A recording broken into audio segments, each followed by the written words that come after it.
Assalamualaikum warahmatullahi wabarakatuh. Assalamualaikum warahmatullahi kitab Al-Fatihah.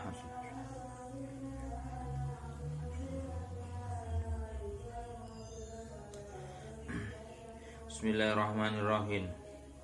Bismillahirrahmanirrahim. An Abdurrahman bin Auf an Nabi alaihi salatu wassalam annahu sa'tamani Abdurrahman bin Auf iku qala dawu. Ya. Berarti niki hadisnya diceritakan dari Abdurrahman bin Auf. Siapa Abdurrahman bin Auf? Abdurrahman bin Auf ini seorang pedagang yang sangat kaya raya. Jadi dulu itu beliau senangannya berdagang. Saking kaya rayanya itu, ketika kafilahnya Abdurrahman bin Auf itu datang, ya, untanya itu sudah menggegerno, derap untanya itu bisa menggegerkan Madinah waktu itu. Kenapa? Karena Abdurrahman bin Auf ini pedagang yang sangat sukses. Ya. Di dalam bab fadilah Abdurrahman bin Auf saya menemukan suatu hal begini. Jadi kenapa Abdurrahman bin Auf itu bisa sekaya itu? Kenapa Abdurrahman bin Auf bisa sampai sekaya itu? Ada sahabat tanya begitu. Terus dia menjawab, ya, saya bisa sekaya ini rahasianya satu. Pengen tahu ya? Yaitu ketika dia berdagang itu mesti dagangannya apa? Jadi cara berdagang itu harus cash. Intinya gitu. Semua ya yang beliau dagangkan itu harus cash. Pernah dia berdagang unta itu ya, itu hanya untung mungkin kalau uang rupiah itu mungkin 50.000, nggak sampai 50.000 kadang. Tetapi yang didagangkan ini ratusan unta. Nah, jadi kan sudah luar biasa, sekali dagang itu ratusan unta. Nah, terus kemudian beliau berusaha begini, kalau sampai uang itu dibawa orang atau dijanjeni atau apapun itu pasti akan sulit sekali. Wallahu a'lam bishawab lah kasarannya begitu. Akan sangat sulit, apalagi orangnya sudah wajah-wajah kriminal, itu akan sangat sulit sekali. Jadi sebetulnya kalau kita mau mengaca pada Quran yang bahwasanya Gusti Allah itu mengharamkan riba, ya, wa harrama riba, halul ba' wa harrama riba. Itu sebenarnya betul. Kenapa? Kalau kita bertransaksi, ya, bertransaksi dengan caranya Abdurrahman bin Auf itu umpama begini ya. Contohnya, umpama kamu bertransaksi kalau di sini mungkin sapi atau kambing ya. Kita anggap kambing dulu lah supaya hitung-hitungannya mudah. Kambing itu ya kita mungkin dapat dari petani lah atau dari peternak itu mungkin sekitar 1.500 lah. Kambing itu kalau kamu jual ke pasar dengan harga 1.600 atau 1.700 kan cepat lakunya, ya enggak? Tapi kalau kamu jual 2.000 ya itu akan agak sedikit kesulitan. Ya mungkin laku tapi lakunya akan lama, benar. Nah, prinsipnya Abdurrahman bin Auf itu begitu. Jadi tidak apa-apa untung sedikit, ya asalkan bisa terus, gitu ya. Daripada kita berharap untung banyak tapi ya itu tadi akhirnya dijanjen-janjeni tadi. Pomo kita wis tak tukune 2 juta. Tapi uangnya besok, nah itu akan sangat ribet. Apalagi wajah-wajah kriminal yang jajan itu akan sangat sulit sekali. Nah itulah sebenarnya salah satu rahasia Abdurrahman bin Auf begitu. Terus Abdurrahman bin Auf itu juga sahabat yang pernah ngimami Rasulullah, pernah ngimami. Ya, kenapa waktu itu sebetulnya Abdurrahman bin Auf ini sholat bersama Kanjeng Nabi. Setelah sahabat komat ya, waktunya sholat, tiba-tiba Kanjeng Nabi pamit mau pergi ke belakang. Akhirnya bingung para sahabat, siapa ini yang harus jadi imam, padahal waktu itu sudah keadaan komat. Nah, akhirnya kemudian ya Abdurrahman bin Auf maju ya, karena para sahabat ini berprinsip begini, kalau biasanya Kanjeng Nabi ke belakang itu kan agak lama. Ya, kalau ke belakang itu memang Kanjeng Nabi itu biasanya agak lama. Jadi karena dulu ada WC itu tidak ada, jadi agak lama lah gitu.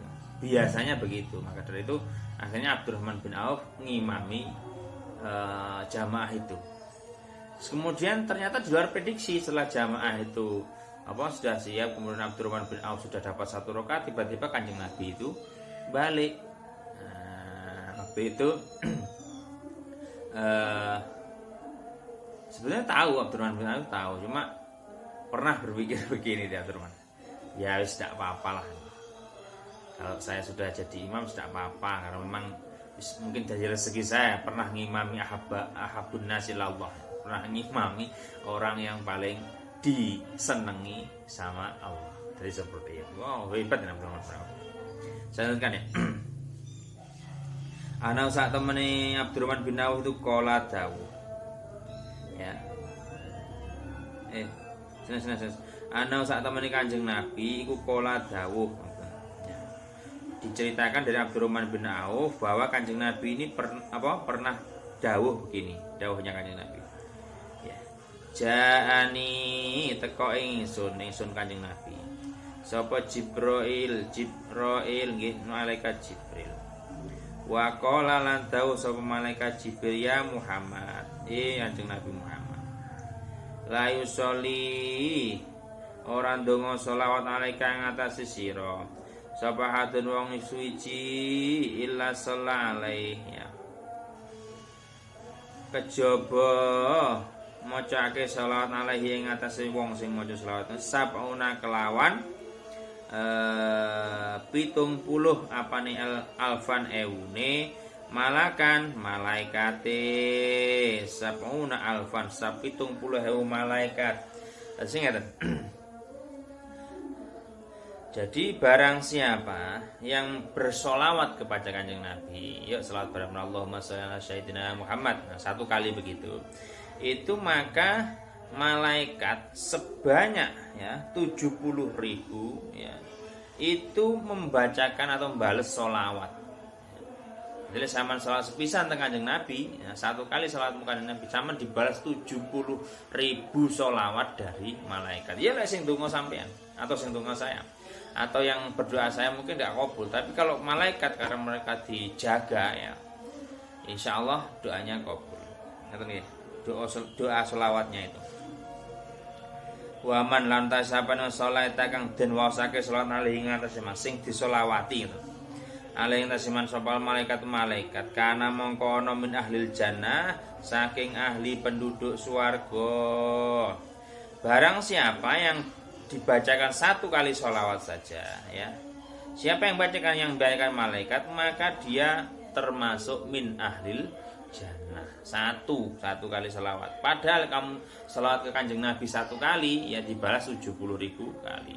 Nah, selawatnya malaikat 1 kali itu sudah bisa menjadikan kamu sebagai ahli jannah. Luar biasa kan. Nah, itu yang perlu kita, apalagi selawatnya di bulan suci Ramadan. Tambah dilipat gandakan. Salawat Nabi Muhammad. Nah, orang yang tarawih itu sudah banyak sekali selawatnya ya. Tapi kan luar biasa ya. 1 kali salat dibahas 70.000 salawat oleh malaikat. Terus ada lagi hadis ini. Anin Nabi dan ceritake saking Kanjeng Nabi alaihi salatu wasalam. Ana sak temene Kanjeng Nabi ku kala dawuh.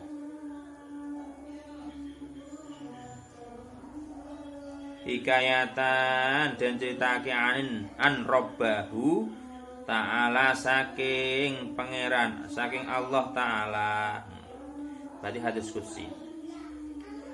Kullu amalin utawi saben-saben amal ibnu Adam ya.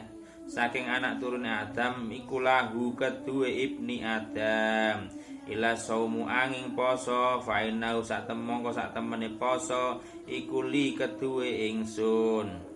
Wa ana lan tawi ingsun ajri malesi ing ganjarane poso. Ajzi bihi malesi ing ganjarane poso. Jadi nggak? Nabi pernah dawuh bahwasanya ya semua amalnya anak Adam itu sebetulnya untuk diri pribadi. Jadi semua amalnya Ibni Adam itu untuk diri kita sendiri. Kecuali 1, apa itu puasa. Kenapa kok puasa menjadi amal yang untuk Allah, memang benar-benar untuk Allah? Karena begini. Nah, kita baca dulu ya.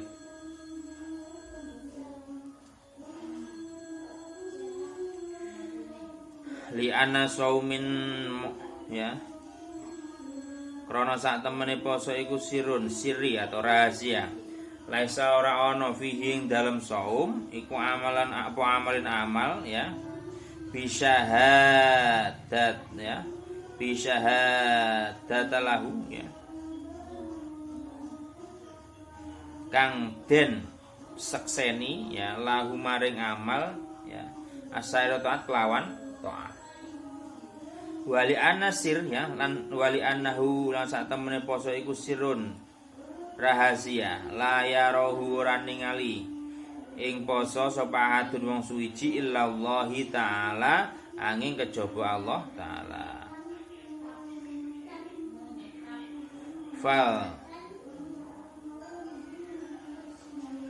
Fal tazim mongko tetep ya apa jazauhu walesane utawa ganjarane poso. Jadi begini, kenapa kok Allah bilang, kenapa Gusti Allah Ta'ala bilang bahwasanya amal semuanya ini ya kecuali puasa itu untuk diri kita pribadi ya. Karena puasa ini unik ya. Puasa ini secara zahir kan tidak begitu kelihatan. Kamu makan atau tidak makan tidak kelihatan kan ya. Kalau kamu sholat mungkin kelihatan bentuknya. Kamu jamaah, kamu zakat ya, kamu haji itu kan kelihatan semua ya. Fi'liyahnya itu kelihatan. Tetapi kalau puasa ini unik. Uniknya begini, puasa ini tidak akan kelihatan. Kamu makan tidak makan tidak tahu. Orang tidak ada yang tahu. Kecuali urusan kamu dengan Allah. Kan begitu. Kalau kamu zakat jelas ya, yang dikasih mesti tahu kan begitu. Kemudian kalau kamu haji itu juga jelas ya. Bahwasanya kamu ibadahnya itu nyata. Tapi kalau puasa ini kan urusan kita dengan Allah. Kan begitu. Tidak ada orang yang tahu. Maka dari itu balasannya pun karena ini sir ya, ini ya tergantung Allah kan begitu. Jadi kita harus benar-benar yakin, benar-benar mantap. Kenapa? Karena puasa ini luar biasa. Dulu Kiai saya Mbah Yai Manap Lirboyo itu mau mendirikan pondok Lirboyo itu juga beliau puasa. Ya. Bahkan beliaunya itu puasanya itu karena memang mungkin khawas ya, memang puasanya orang top ya. Itu puasanya tidak hanya menahan lapar ya, menahan haus tidak. Tapi dulu itu beliau menahan hawa nafsu yang sangat, maksudnya menahan diri pribadi beliau. Beliau itu kalau berbuka ya secukupnya itu maksudnya begini. Jadi hal-hal yang disenangi itu malah tidak beliau makan. Dulu beliau itu bukanya hanya dengan pace itu mengkudu. Beliau itu hanya berbuka dengan mengkudu, padahal itu kan tidak enak sekali ya. Tapi karena itu adalah salah satu cara untuk menekan, melawan hawa nafsunya sendiri kan begitu. Karena nafsu itu kan mendorong kita untuk hal-hal yang nikmat, enak, urip enak begitu, itu kan nafsu. Tetapi beliau menekan itu. Bahkan ketika makan itu cukup jam 12 malam. Itu pun dengan nasi, tidak dengan nasi. Padahal waktu itu tentu ya makan yang paling enak itu ya nasi, ayam dan lain sebagainya itu kan paling enak lah dulu. Zaman dahulu kan seperti itu. Tapi beliau malah menekan itu sehingga dengan tingkatan puasa yang sangat luar biasa itu beliau bisa mendirikan pondok Lirboyo yang sekarang ya santrinya puluhan ribu bahkan sudah jutaan alumninya. Itu adalah contoh bahwasanya ternyata puasa itu penting dan memang puasa itu urusannya kita dengan Allah. Maka dari itu ketika kita berpuasa terus kita berdoa, insya Allah doanya akan lebih makbul. Kan begitu ya. Jadi jangan sampai mumpung kita puasa ini, mari kita maksimalkan, kita optimalkan apa yang ada di pribadi kita. Karena belum tentu setahun sekali kita akan, mungkin tahun depan kita tidak akan berjumpa lagi. Itu ya, bisa dipahami ya. Baik. Selanjutnya akan saya terangkan untuk fadilah sholat tarawih.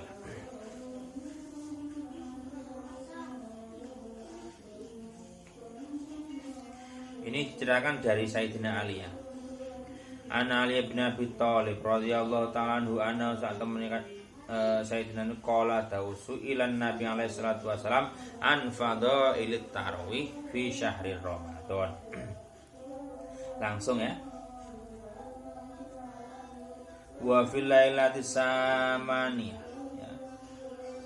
Wa fil lailati saminah utawi ing dalem wengi kang kaping 8 atau mongko paring sapa Allah taala halih maulur sapa Allah taala ma ing barang ati kang den paringake Ibrahim alaihissalam ing Kanjeng Nabi Ibrahim alaihissalam. Jadi kalau kita sholat tarawih dan sholat tarawih kita diterima di hari yang di malam ke-8 ya, Allah itu memberikan semua apa yang telah diberikan kepada Nabi Ibrahim. Luar biasa, Nabi Ibrahim itu luar biasa. Beliau itu adalah ya kakek-kakeknya atau keturunannya Nabi mbah-mbahnya ya, atau bapaknya para nabi. Karena bagaimanapun juga ya, Nabi Ibrahim ini juga melahirkan Nabi Musa dan juga punya keturunan ya, ke bawah itu Nabi Ismail, kemudian Nabi Isa, dan juga turun lagi kepada Nabi Muhammad. Garisnya begitu. Jadi beliau itu bapaknya para nabi ya. Yang pertama membangun Ka'bah itu juga Nabi Ibrahim alaihissalam. Jadi Nabi Ibrahim luar biasa. Terus kemudian beliau juga berdakwah dengan luar biasa. Dulu beliau melawan yang namanya Raja Namrud. Nah, ini sebetulnya logika yang sangat luar biasa, cerdas sekali. Kenapa? Karena waktu itu Nabi Ibrahim ketika berdakwah itu ditentang, ya, ditentang oleh umatnya. Dan kemudian bahkan beliau itu dibakar oleh Raja Namrud. Nah, siapa Raja Namrud? Raja Namrud ini kan, ya, karena abahnya dulu, ya, abahnya Nabi Ibrahim ini kan pembuat berhala, ya, dan berhalanya disembah oleh para umatnya Nabi Ibrahim dan juga para rakyatnya Raja Namrud. Kemudian waktu itu Nabi Ibrahim itu bertafakur, mosok pangeran kok ngene, kan begitu, berpikir-pikir, masa Tuhan dibuat kan begitu. Seharusnya Tuhan itu kan pelaku. Nah, jadi logikanya Nabi Ibrahim luar biasa. Mosok Tuhan ditijiki kan begitu, apa dibersihkan kan, kalau patung terus kemudian kotor itu dibersihkan, terus kemudian kalau sudah mulai jelek itu dipermak lagi. Maksud Tuhan kok lah bagaimana kalau Tuhan model seperti ini ya? Wong dia saja ngurusi dirinya ndak pecus, katakan begitu. Maksud mau kita sembah. Nah, itu logikanya Nabi Ibrahim waktu itu. Terus kemudian itu coba dikomunikasikan kepada masyarakat waktu itu, karena memang masyarakat yang masih seperti itu ya, akhirnya tetap beliau Nabi Ibrahim mendapat tentangan dari para umatnya. Kemudian puncak dari semua itu ya, semua berhalanya Raja Namrud itu yang dibuat oleh abahnya Nabi Ibrahim itu diperkul, dikapak semuanya. Setelah dikapak ditinggalkan satu yang paling besar, arca yang paling besar itu dikalungi kapaknya Nabi Ibrahim. Terus kemudian orang-orang tahu ya, orang-orang istana ya, orang-orangnya Raja Namrud itu tahu, kok bisa, siapa yang berani menghancurkan Tuhan kami. Nah, ini dialognya Nabi Ibrahim ini uniknya, perdebatan yang sangat unik saya pikir, karena adu logika. Jadi begini, kemudian ditangkap oleh Raja Namrud. Nabi Ibrahim dihadapkan ke istana tadi ya. Kemudian ditanya, apakah benar kamu yang menghancurkan arca-arca atau tuhan-tuhan kami maksudnya Tuhan Raja Namrud. Terus kemudian dengan entengnya Nabi Ibrahim begini, loh, saya kan tidak tahu, kan itu Tuhan kamu, itu kan Tuhan kamu. Kalau Tuhan kamu ya kamu tanya kepada Tuhan yang paling besar itu tadi, kan dia yang bawa kapak. Gitu. Jadi perdebatan di situ kan sebetulnya perdebatan tauhid yang sangat seru sekali. Karena apa, pada waktu itu kemudian Raja Namrud, kamu tuh goblok sekali tadi. Itu kan cuma patung. Ya. cuma patung, masa saya harus bertanya kepada patung yang paling besar? Ya goblok, itu berarti saya ndak anu lah, lebih goblok semana wong patung sudah tahu ndak bisa diapa-apakan, ya. Kok kamu sembah, kamu mintai pertolongan. Nah, itu mulai logika yang sangat luar biasa. Akhirnya kalah debat, ya. Kalah debat Raja Namrud, ya, kalah debat memang seperti itu. Dulu Nabi Musa dengan Raja Fir'aun kan seperti itu, ya. Jadi kalahnya dengan berdebat. Nabi Musa dulu pernah karena Fir'aun itu mengaku raja, ya. Kemudian dilogika sama Nabi Musa. Lah kalau memang mohon maaf, kalau Raja Fir'aun itu mengaku Tuhan, terus kemudian siapa Tuhan bapakmu? Begitu. Akhirnya kenapa? Waktu itu Fir'aun itu kan dia pakai logika. Kalau memang Tuhanmu Musa itu di atas, bangunkan saya piramida. Akhirnya dia minta anak buahnya untuk membangunkan piramida. Kemudian piramida itu dia pengen melihat Tuhannya Musa, kan begitu. Lucu ini kan. Kemudian pas waktu kalah debatnya begini. Aku ya menyembah, ya, Tuhan aku, itu maksudnya Nabi Musa. Nabi Musa menyembah Tuhannya mbah-mbahmu dulu. Kalau memang sampean Tuhan, kalau memang kamu Tuhan, Fir'aun, ya, berarti siapa Tuhannya mbah kamu dulu?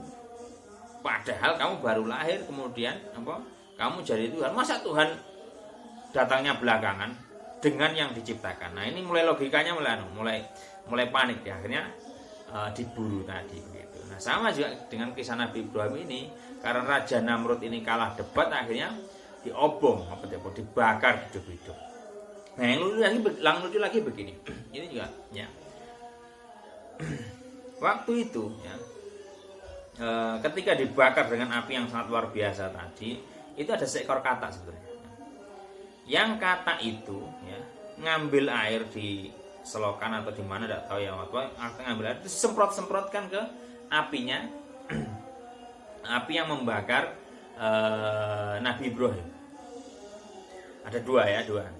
Yang kedua ada hewan yang namanya cicak. Cicak itu juga datang, tapi tidak membantu, malah cicak itu nyebuli, meniup-niup api dari Ibrahim. Nah, maka dari itu sebenarnya lucunya itu begini. Jadi si cicak itu tadi, ya, itu kan masuk dalam kategori dia berarti tidak mendukung siapa namanya? Tidak mendukung Nabi Ibrahim, malah dia melok nyebuli, melok niupi apinya Nabi Ibrahim api yang membakar. Toh walaupun tidak terbakar Nabi Ibrahim. Nah, begitu. Tapi kan dia sudah masuk kategori iki kewan laknat iki. Makanya dulu Siti Aisyah, istrinya Kanjeng Nabi itu sering membunuh cicak. Kenapa? Karena itu. Karena cicak itu dianggap ya, memang dianggap ya. Cicak dan keturunannya tentunya ya. Itu dia pernah tadi mendukung pembakaran Nabi Ibrahim. Katak ya, walaupun dia memang kecil terus kemudian tidak memungkinkan, tapi dia sudah berusaha untuk nolong Nabi Ibrahim walaupun dengan hanya menyemburkan air dari mulutnya. Jadi dia ambil air, semburkan lagi itu walaupun tidak menolong, tapi kan sudah masuk kategori yang bagus. Maka dari itu memang tapi jangan jadi sunnah loh ya, jangan jadi sunnah itu. Mentang-mentang Siti Aisyah sering bunuh cicak, terus kamu jangan begitu. Ini hanya cerita saja bahwa dulu memang ada beberapa makhluk yang terlibat seperti itu. Nah, mungkin kamu pernah dengar cerita kenapa kok cicak itu harus dibunuh dan lain sebagainya. Itu sebetulnya dulu itu memang ada kisahnya seperti itu. Jadi waktu Nabi Ibrahim dibakar, ya, itu cicak itu nyebuli atau meniupi apinya Nabi Ibrahim. Ya, walaupun itu tidak membantu tambah besar, tapi kan tetap itu tidak mendukung, artinya bahwa dia mendukung Raja Namrud kan begitu. Baik. Nah, kamu kalau sholat tarawihmu itu diterima di malam yang ke-8 ini, berarti Gusti Allah itu memberikan apapun yang sudah diberikan kepada Nabi Ibrahim. Luar biasa. Tapi ingat bahwasanya sholatnya juga harus diterima. Saya ulang lagi ya. Wa fil lailatis tasiyah, lan ing dalem wengi kang kaping 9. Fakaan nama mongko kaya man wa Abdullah kawan Gusti Allah taala alih maulur sapa Allah ibadatan ya. Kaya oleh ibadah sapa man an nabi ibadah kanjeng Nabi alaihi salatu wasalam. Maksudnya begini.